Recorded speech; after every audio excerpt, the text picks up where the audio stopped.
Collar ہیں ہمارے ساتھ, ان سے ہم بات کر لیتے ہیں. جی السلام علیکم. وعلیکم السلام سر, میرا شکیل بات کر رہا ہوں دبئی سے. جی جی جی جی جی سر میرا تعلق ڈسٹرکٹ ایبٹ آباد تحصیل لورا سے ہے.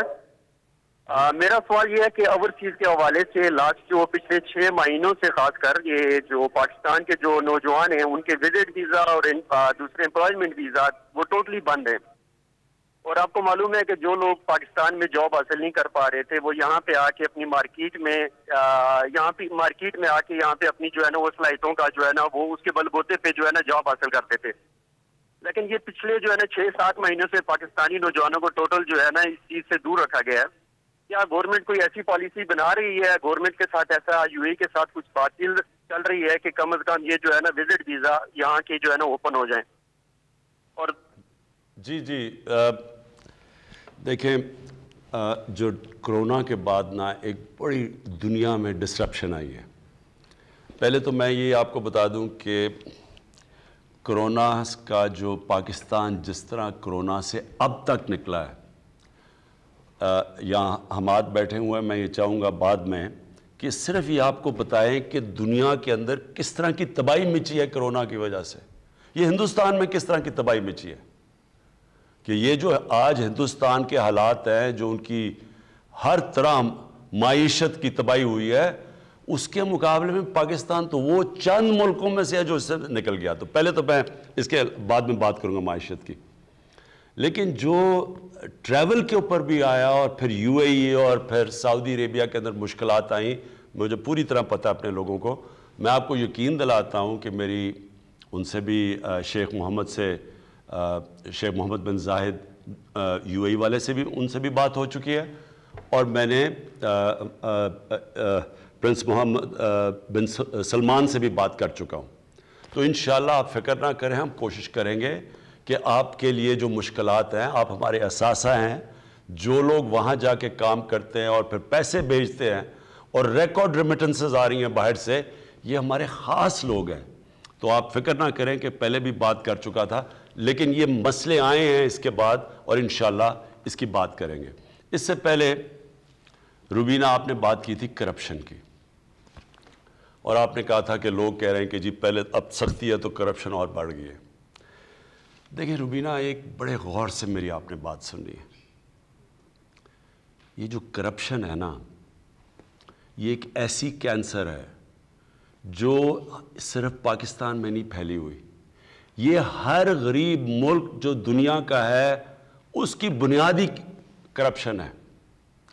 کرپشن ایک ایسی چیز ہے جو ایک امیر ملک کو تباہ کر دیتی ہے, ایک دیمک کی طرح پھیل جاتی ہے. ملیشیا کو مہاتر محمد نے کہاں سے اٹھا کے کدھر لے گیا؟ ان کی اوسط جو آمدنی تھی ملیشیا میں جب مہاتر محمد آئے تھے $500 تھی. جب مہاتر محمد گئے $9,000 پہ پہنچ گئی. ادھر بھی ایک کرپٹ پرائم منسٹر آ گیا, وہ آج کل جیل میں ہے. اس نے اسی ملیشیا کو مقروض کر دیا, کیونکہ اس نے بھی کیا کیا, وہاں سے پیسہ چوری کر کے باہر لے گیا. تو 2 قسم کی کرپشن ہے. ایک ہے حکمران کی کرپشن جو ایک ملک کو تباہ کرتی ہے, ملک کو مقروض کر دیتی ہے. یہ سارے غریب ملکوں کی کہانی ہے. پیسہ چوری کرو, اقتدار میں آؤ, پرائم منسٹر بنو, وزیر بنو, پیسہ چوری کرو, کیونکہ وہ آپ پیسہ ملک میں نہیں رکھ سکتے. اگر میں پٹواری ہوں, میں تھانے دار ہوں, میں سرکاری نوکر ہوں, تو چلے میں 1 کروڑ 2 روپے 2 کروڑ کی کرپشن کر لوں گا, 10 کی کر لوں گا, وہ میں اپنے گھر کے نیچے کھود کے تو نیچے چھپا دوں گا. لیکن جب میں اربوں روپے کی کرپشن کروں گا تو وہ تو میری گھر میں نہیں نہ آنے لگی, تو وہ پھر میں حوالہ ہنڈی سے ملک سے باہر بھیجتا ہوں, دگنا نقصان کرتا ہوں.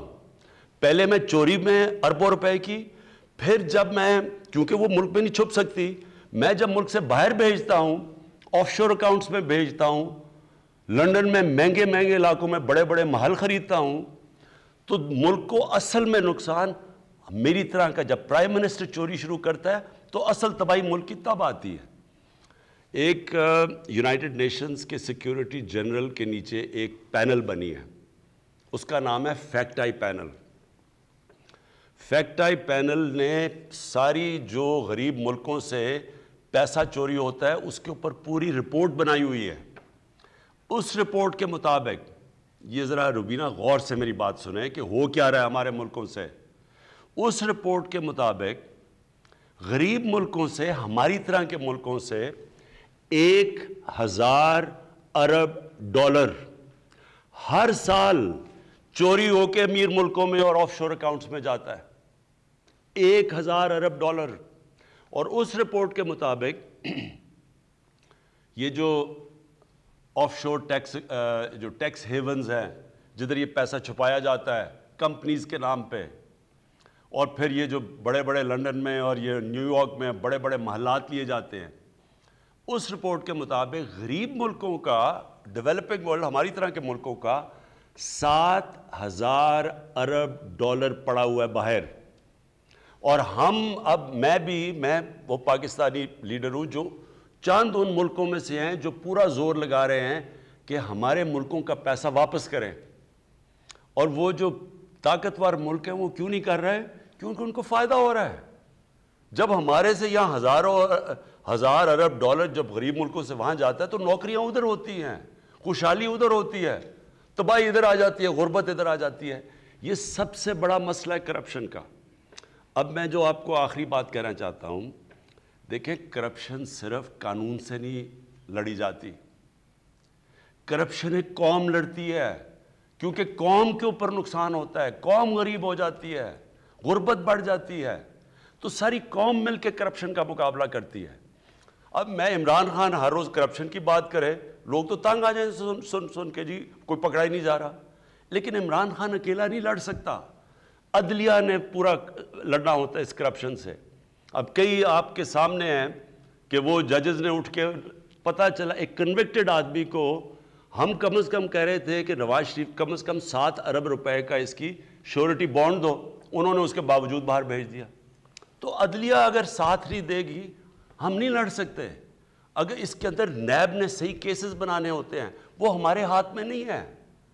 اس کے اندر معاشرہ لڑتا ہے, اور وہ کیسے لڑتا ہے؟ میں آپ کو مہذب معاشروں کی بات کر رہا ہوں, وہ کیسے کرپشن کی جنگ جیتے ہیں. سنگاپور کے اندر ایک ان کے وزیر نے جب کرپشن کی تو اس کو جب پکڑا گیا اس نے خودکشی کر لی. اس لیے اس نے خودکشی کی کہ معاشرے میں اس کی جگہ ختم ہو گئی. یہاں بڑے بڑے کرپٹ لوگوں کو ان کو ایسے شادیوں پہ بلایا جاتا ہے جیسے کوئی وی آئی پیز آ رہے ہیں, سارے لوگ ان کو ایسے مل رہے ہیں جیسے کہ وہ انہوں نے پتہ نہیں کشمیر فتح کر لیا ہے. لوگ ان کو جب برا ہی نہیں سمجھیں گے تو کیا آپ کا خیال ہے قانون بنانے سے کرپشن ختم ہو جاتی ہے؟ کیوں پٹواری نہیں کرپشن کرے گا, کیوں نہیں کوئی اور رشوت لے گا؟ جب معاشرے میں وہ دیکھ رہے ہیں کہ اوپر بڑے بڑے کرپٹ لوگوں کو وہ جیل سے نیب سے نکل رہے ہیں, ان کے اوپر پھول پھینک رہے ہیں جو انہوں نے کوئی بہت بڑا مارکا مارا ہے. کہنے کا مطلب یہ ہے روبینہ, یہ جنگ انشاءاللہ ہم نے جیتنی ہے. ہم نے جیتنی اس لیے ہے کہ پاکستان کی سروائیول اس جنگ میں ہے. یہ جو آج کل جنگ لڑی جا رہی ہے رول آف لا کی, قانون کی بالادستی کی جنگ ہے. ایک وہ لوگ ہیں جو کہتے ہیں جی ہم قانون کے اوپر ہیں, ہمیں جرت کیسے ہوئی پاکستان کے قانون کی کہ ہمارے اوپر ہاتھ ڈالو. وہ جا کے مظاہرے کر رہے ہیں, سب اکٹھے ہو رہے ہیں کہ جی اس کی گورنمنٹ گراؤ عمران خان کی, اس سے برا آدمی کوئی نہیں آیا. کیا جنگ چل رہی ہے؟ عمران خان کا کیا قصور ہے کہ جی این آر او نہیں دے رہا؟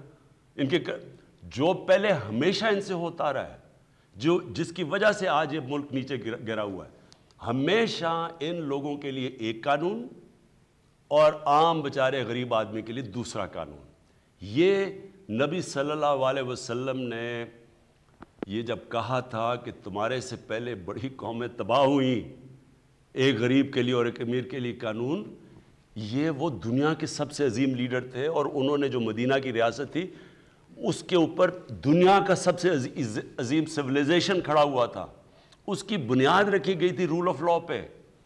یہ جو چینی مہنگی, یہ جو چیزیں مہنگی ہو رہی ہیں, یہ تو ایک بیماری کے سمٹمز ہیں.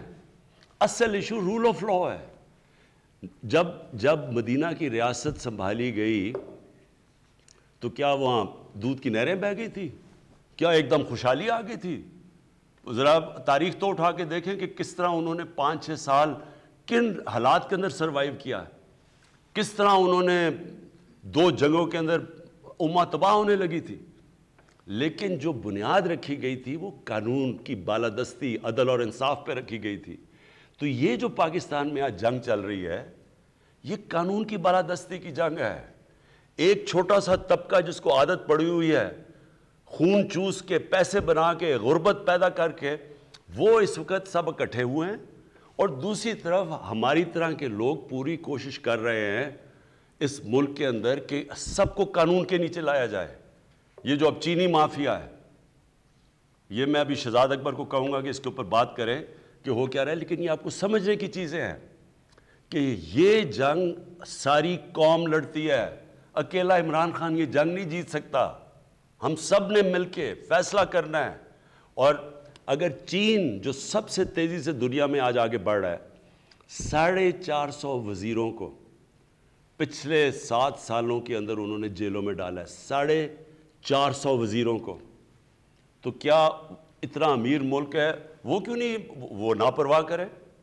ان کو پتہ ہے، ان کے لیڈر کو پتہ ہے کہ اگر آپ نے ملک کو بچانا ہے، تکڑا کرنا ہے، خوشحال کرنا ہے، تو اوپر سے کرپشن کے اوپر ہاتھ ڈالا جاتا ہے، نیچے باغ کے پھر پٹواری وہ سب خود ہی ٹھیک ہو جاتے ہیں۔ آپ نے کہا نا جی قیمت بڑھ گئی ہے، مجھے یہ کہ جی کرپشن کی قیمت بڑھ گئی، کرپشن کی قیمت کیسے نہیں بڑھے گی جب وہ سارا دیکھ رہے ہیں نیچے کہ جی ہمارے تو حالات ویسے مشکل ہے مہنگائی میں، تو اوپر جو اربوں روپے کی چوری کر کے بیٹھے ان کے اوپر لوگ پھول پھینک رہے ہیں۔ پرائم منسٹر صاحب ابھی اگلے کالر سے بات کر لیں یا اس پہ بات کر لیں؟ جی ایک منٹ، میں یہ چاہوں گا کہ شہزاد آپ ایکسپلین کریں لوگوں کو کہ یہ جو چینی کا یہ جو سارا سٹا کھیلا جا رہا ہے یہ کیا سٹا ہے، کیسے چینی پڑی ہوتی ہے اور چینی کی قیمت مہنگی ہوتی جاتی ہے، ذرا ایکسپلین کریں لوگوں کو۔ شکریہ پرائم منسٹر صاحب۔ یہ جو چینی کی قیمت ہے اور اس کا بار بار بڑھنا ہے، یہ 60 کی دہائی سے پاکستان میں ہوتا آ رہا ہے، اور جب بھی اس گروہ کو موقع ملتا ہے وہ چینی کی قیمتیں بڑھا دیتے ہیں اور اس سے فنامنل قسم کے پروفٹس کماتے ہیں۔ ہمارے دور میں بھی آپ کے حکم سے ہم نے پہلی دفعہ جب چینی کی قیمت بڑھائی گئی تو ایک انکوائری بٹھائی آپ نے، جس نے اپنی رپورٹ دی اور اس نے بتایا کہ کس طرح سے مینیپولیشن ہوتی ہے۔ پھر قانون بنایا گیا کہ 15 دن سے زیادہ آپ فارورڈ سیل نہیں کر سکتے، یعنی کہ جو چینی پیدا ہوتی ہے اس ملک میں وہ 3 سے 4 ماہ میں پوری سال کی چینی بن جاتی ہے، اور جتنی ہماری پاکستان کی ضرورت ہے اس سے زائد ہی چینی بنائی جاتی ہے، یعنی کہ ہمارے پاس وافر چینی ہوتی ہے۔ لیکن اس کے بعد جو چینی کا سٹاک ہے وہ ملوں میں پڑا رہتا ہے، اور جو باہر بروکر ہے یا سٹاکسٹ ہے یا سٹے باز ہے وہ اس کی قیمت طے کرتا ہے۔ اور یہ بڑی حیرت کی بات ہے کہ چینی کی پیداواری لاگت وہ تو آپ پہلے ڈٹرمن کر سکتے ہیں، کیونکہ یہ 4 ماہ میں چینی بن کے اس کے اندر ان پٹ کاسٹ کتنی ہے، باقی اخراجات کتنے ہوئے ہیں، وہ سارے طے کیے جا سکتے ہیں، یعنی کہ چینی جب بن گئی تو اس کی ایک فکس قیمت ہونی چاہیے۔ لیکن ہم یہ دیکھتے ہیں کہ ہر ماہ، ہر دن، ہر ہفتے چینی کی قیمت فلکچویٹ کرتی ہے۔ اس کے اوپر اس وقت بھی ہمارے پاس اطلاع تھی کہ رمضان سے پہلے یہ ایک گروہ، منظم گروہ سٹے بازوں کا، وہ قیمتوں کو رمضان میں 30 سے 40% بڑھانے جا رہا تھا، اور اس کا وہ طریقہ یہ کرتے تھے کہ اگر آج مثال کے طور پہ 5 اپریل ہے تو آج وہ طے کریں گے کہ 30 اپریل کو چینی کی 100 کلو بوری کی قیمت کیا ہوگی۔ یہ واٹس ایپ گروپس کے تھرو آپریٹ کرتے تھے، یہ تمام پورا کے پورا ایک بلیک مارکیٹ کا غیر قانونی دھندا تھا۔ لیکن جو سب سے بڑی بات سمجھنے کی ہے کہ یہ ہوا میں بزنس ہو رہا ہے، اور اس بزنس میں جب وہ چینی کی پرائس بڑھاتے ہیں تو اس میں جتنے مل کے پاس سٹاک پڑا ہوا ہے وہ ان کو معاونت حاصل ہوتی ہے۔ اور اس وقت جو ہمارے پاس FIA کے پاس ثبوت آئے ہیں جس کے تحت صاف پتہ چلتا ہے کہ اگر چینی کی قیمت اس وقت لیٹس سے 9200 روپے کی فی کلو بوری ہے، اگر میں اس کی قیمت سٹے والا 9600 روپے کر دیتا ہوں تو یہ جو 400 روپیہ میں کما رہا ہوں اس میں سے 300 روپیہ میں مل والے کو دے رہا ہوں۔ تو اس یعنی کہ جو چینی کی قیمت بڑھانی ہے اس کا فائدہ اس کو بھی ہونے جا رہا ہے۔ اور اس وقت اگر آپ دیکھیے تو پنجاب حکومت نے اور فیڈرل گورنمنٹ نے چینی کی قیمت first time in history of Pakistan آپ کے حکم کے مطابق فکس کر دی ہے، ایکس مل پرائس ڈٹرمن کر دی ہے۔ اس کے ساتھ ساتھ جو سٹے بازی ہے، اسپیکولیشن ہے، اس کو بھی ایک جرم قرار دے دیا ہے قانون کے تحت۔ اب جب چینی کی قیمت مقرر ہو گئی ہے تو وہ اس کی پیداواری لاگت کو دیکھ کے مقرر کی گئی ہے۔ اس وقت جو ایکس مل پرائس ہے وہ 80 روپے مقرر کی گئی ہے، لیکن ہم نے دیکھا ہے کہ پچھلے 4-6 ماہ میں یہ 100 روپے سے زائد بیچی جاتی رہی ہے۔ اس کا مطلب ہے کہ یہ 20 سے 30 روپیہ پر کلو منافع کما رہے تھے، اور یہ سارا ناجائز منافع تھا۔ وہ جو جیسے آپ نے ذکر کرتے ہیں کہ پہلے یہ اس کے بعد ہمیں بے نامی اکاؤنٹس بھی ملے ہیں۔ جو کمیشن کی رپورٹ آئی تھی اس کے مطابق اگر 1 روپیہ چینی کی قیمت بڑھے گی تو تقریباً 5.5 ارب روپے کا فائدہ اٹھایا جاتا ہے۔ تو اگر آپ اس چیز سے اندازہ لگا لیں 20 سے 30 روپے چینی بڑھی اور یہ 6-7 ماہ بڑھی رہی تو کتنے اربوں روپے عوام کی جیب میں سے نکال لیا گیا ہے۔ لیکن اس دفعہ جو آپ کی ڈائریکشن میں وفاقی اور صوبائی حکومت نے جو اقدامات اٹھائے ہیں، انشاءاللہ یہ رمضان سے پہلے جو ایکس مل پرائس اور ریٹیل پرائس حکومت نے پہلی دفعہ مقرر کر دی ہے اس کے اوپر ملے گی۔ اور یہ جو سٹے بازوں کا 40 سے 50 لوگ ہیں ان ٹوٹل، 10 بڑے گروہ ہیں، کل افراد 40 ہیں، پورے نظام اور ملک کو ہاسٹیج بنایا ہوا تھا۔ وہ تمام لوگ بے نقاب ہو گئے ہیں، ان کے خلاف کیسز داخل ہو گئے ہیں، اور وہ باقاعدہ ثبوت ملے ہیں کہ کس طرح سے اربوں روپے کی منی لانڈرنگ بھی کی جا رہی تھی اسی آڑ میں۔ دیکھیں میں آپ کے سامنے اب یہ رکھنا چاہتا ہوں، یہ اب سے نہیں ہو رہا، یہ پاکستان میں پچھلے 50-60 سالوں سے یہی ہو رہا ہے، کیونکہ یہ طاقتور لوگ ہیں، اور یہ جب طاقتور جس کے پاس وسائل زیادہ ہیں جب وہ کرپشن کرتا ہے تو اس کی کرپشن اربوں میں جاتی ہے۔ جدھر ابھی انہوں نے بات کی کہ 1 روپے بڑھتی ہے تو 5.5 ارب روپے کا فائدہ ہوتا ہے، 1 روپے چینی کے بڑھنے سے 5.5 ارب۔ تو یہ جب 26 روپے 27 روپے جب چینی بڑھتی ہے تو آپ سوچ لیں کہ تھوڑے سے لوگوں کو کتنا پیسہ کا فائدہ ہوتا ہے۔ کون مارا جاتا ہے؟ عام لوگ، خاص طور پہ جو غریب لوگ ہیں ان کے لیے تو، ان کے بچوں کے لیے، سب کے لیے، ان کی تو سب کچھ، یعنی باقی روٹی تو کھانی ہوتی ہے، چینی ان کے لیے اب کیا ایک ایسی چیز ہے کہ اس کے بغیر وہ، بلکہ وہ چائے پیتی چینی کے لیے ہیں، چائے کا اتنا نہیں ہوتا جتنی چینیاں ہوتی ہیں۔ تو سوچیں کہ ان لوگوں کو، ان بیچارے لوگوں کے خون چوس کے تو یہ پیسے بناتے ہیں، اور آج تک کیوں نہیں کوئی ان کو ہاتھ لگا سکا؟ کیونکہ طاقتور ہیں اور ان کا انفلوئنس ساری پارٹیز کے اوپر ہے۔ اب یہ پہلی دفعہ پاکستان میں یہ ہوا ہے کہ ان لوگوں کے اوپر ہم نے یہ ہاتھ ڈالا گیا، انکوائری کروائی۔ کبھی پہلے انکوائری نہیں ہونے دی، انہوں نے پوری کوشش کی عدالتوں میں جا کے روکنے کے لیے انکوائری۔ کبھی پہلے یہ نہیں ہوا کہ انکوائری بھی ہوئی۔ پہلے کمپٹیشن کمیشن ایک ادارہ تھا، انہوں نے ان کو آج سے 11 سال پہلے فائن کیا تھا، وہ اسٹے آرڈر پہ چل رہا تھا اب تک، وہ بھی ان اداروں کے اندر بھی ان کے لوگ گھسے ہوئے ہیں۔ تو یہ پہلی دفعہ ہے، آپ کو یہ شور آئے گا، آپ کو ہر قسم کی چیزیں آئیں گی کہ جی یہ کوئی وکٹمائزیشن ہے یا کچھ ہے۔ صرف اور صرف میں آپ کو سب کے سامنے، ہم نے کیا چیز دیکھی؟ ہم نے جب شوگر ملز پہ جانے لگے کہ کون سی شوگر ملز کا 50% شیئر ہے مارکیٹ کا، جن کا بڑا بڑا شیئر تھا ان کے اوپر انویسٹیگیشن کی۔ یقین کریں کہ یہ جو اب پہلی دفعہ قدم اٹھایا جا رہا ہے، اس کا صرف مقصد یہ ہے کہ پاکستان کی عوام کو مہنگائی سے پروٹیکٹ کیا جائے۔ جی بہت بہت شکریہ۔ بات کر سکتے ہیں وزیر اعظم پاکستان سے 051-9224900، اس نمبر پہ جو آپ کی اسکرین پر بھی آ رہا ہے۔ اس سے کوئی فرق نہیں پڑتا کہ آپ کا کسی بھی پولیٹیکل پارٹی سے تعلق ہے، آپ بھی کال کر سکتے ہیں، نون لیگ کے، پیپلز پارٹی کے، بلکہ مریم اگر چاہیں وہ بھی، بلاول چاہیں وہ بھی کال کر سکتے ہیں، لیکن انہیں این آر او نہیں ملے گا۔ لیکن ہم اگلے کالر سے بات کرتے ہیں۔ جی السلام علیکم۔ السلام علیکم ورحمۃ اللہ وبرکاتہ۔ آپ پرائم منسٹر آف پاکستان بول رہے ہیں؟ جی میں سن رہا ہوں آپ کو۔ آپ پرائم منسٹر؟ جی سر میں گزارش کرنا اس لیے دوبارہ کیا، معاف کرنا کہ یہ ایسا پہلی دفعہ ہوا، تو 71 سال عمر ہے، تو دور سے لے کر نواز شریف تک آج جتنے پرائم منسٹر میں نے دیکھے ان کے ساتھ سپورٹر ووٹر بھی رہا، لیکن کس نے مجھے کام کو ٹینڈ کرنا، کسی نے ٹینڈ بھی نہیں کیا۔ آپ پہلے پرائم منسٹر ہیں جنہوں نے مجھے کال کا موقع دیا۔ میری آج حالت یہ ہے کہ میری آنکھوں میں آنسو ہیں، دل میرا باہر جا رہا ہے، اور میں مجمع جو بیٹھا ہوا ہے میرے ساتھ یہ دیکھ رہا ہے میری حالت۔ اللہ آپ کی عمر دراز کرے اور میری عمر بھی آپ کو لگائے۔ عرض یہ ہے آپ سے پرائم منسٹر آف پاکستان صاحب کہ میں فوجی ریٹائر آدمی ہوں، ساری پونجی میں نے 10 سال پہلے پلاٹ لیا تھا بیریا کریچی میں، اور 10 لاکھ کا لیا تھا اور 27 لاکھ میں انسٹالمنٹ جمع کرائی ہیں۔ اور اس کے بعد پھر انہوں نے 2018 میں ہمیں نہ پلاٹ دیا نہ پیسے دیے. اس کے بعد سر ہم نے سپریم کورٹ سے رجوع کیا. سپریم کورٹ نے بھی ہماری حق میں فیصلہ دے دیا اور 2 دفعہ اس کو کھل دیا کہ فوری طور پر پیسے کے واپس کرو. حضرت انہوں نے اس کو بھی چکمہ دیا اور فرمایا کہ جاؤ جا کر فائل کلوز کرو اور پیسے لے لو. آج 1.5 سال ہو گئے ہیں, ہم رسوا ہو رہے ہیں سڑکوں کے اوپر. جی میں آپ کا پورا نوٹ کر لینا پلیز, ان کا نام پتہ سب کچھ. انشاءاللہ میں یہ آپ کے لیے پوری ہماری گورنمنٹ اب کوشش کرے گی آپ کو پلاٹ آپ کا یا آپ کو پیسے واپس دلوانے کا. لیکن میں آپ کے سامنے ایک چیز کہنا چاہتا ہوں, جو سب سے بڑا ہمارے ملک میں اس وقت عذاب ہے لوگوں کے لیے, وہ ہے قبضہ مافیا.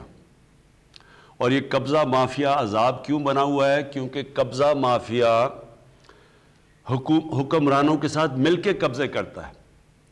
وہ کیسے کرتا ہے؟ کیونکہ قبضہ مافیا کبھی چل ہی نہیں سکتا جب تک پولیس کی اس کو پروٹیکشن نہ ہو اور جب تک گورنمنٹ کے لوگ اس کے ساتھ نہ ملے ہوں. آپ کو میں ابھی فگرز دوں گا کہ ہم نے 2.5 سالوں کے اندر پنجاب کے اندر اسلام آباد میں کتنے اربوں کی زمین جو گورنمنٹ کی زمین تھی جس کے اوپر قبضے ہوئے وہ چھڑوائی ہے.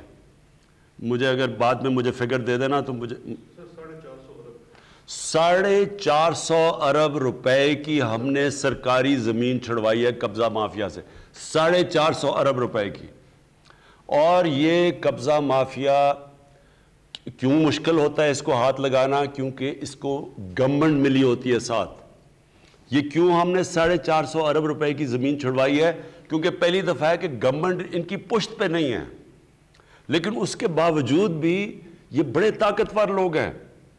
ایک لاہور کا جو قبضہ مافیا سب سے بڑا, آپ کے سامنے ان کو ایک پوری پولیٹیکل پارٹی کی بیکنگ تھی, اس کو اس کے اوپر سرکاری زمین چھڑوائی ہے اس سے اربوں روپے کی, اور اس کے ساتھ ان کی ایک پولیٹیکل پارٹی کی سربراہ اس کے ساتھ تصویریں کھچا رہی ہے.